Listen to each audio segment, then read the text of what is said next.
le frottement fait que à un moment donné, le poil ou le duvet vient se casser et que le morceau de poil vient se mettre dans un morceau de chair, et cetera, ce qui prodigue un peu l'abcès, puis le kyste, et cetera. Voilà.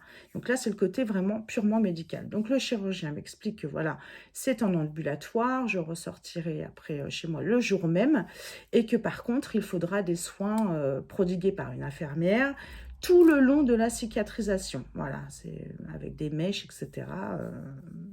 Voilà, assez lourd, je pense, mais bon, voilà. Donc c'est OK, j'enregistre, voilà, le professionnel, ce qu'il vient me raconter sur ce qui va se passer pour moi, en tout cas physiquement, sur mon corps. Donc, grâce à ces 48 heures, j'ai pu m'organiser, déjà prévenir l'infirmière, etc.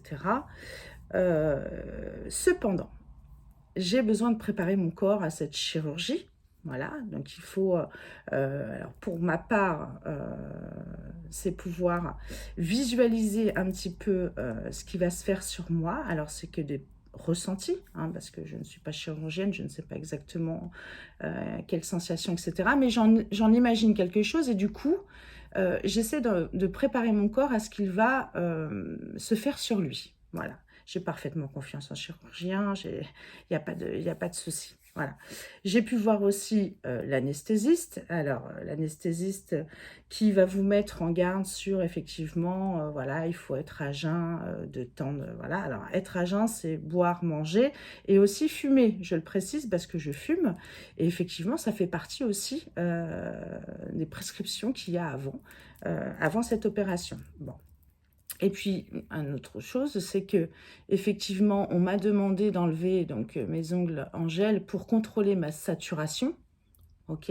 J'ai appris par la suite qu'une saturation pouvait se prendre à l'orteil et au lobe de l'oreille, mais bon, le corps médical me dit c'est au doigt. Ok, bah j'en ai fait deux. Voilà, ils choisiront, mais j'en ai deux de disponibles pour ma saturation. Bon, voilà.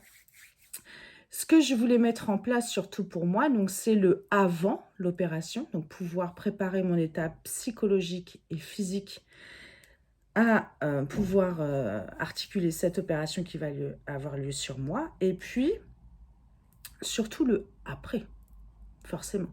Le après, au niveau de la douleur, au niveau, comment dire, du ressenti, au niveau de cette cicatrisation, est-ce qu'elle va se faire assez rapidement ou pas, etc. Donc, plein de questions. Donc, pour ça, je me suis préparé plutôt des protocoles pour moi, hein, qui sont très personnels, encore une fois.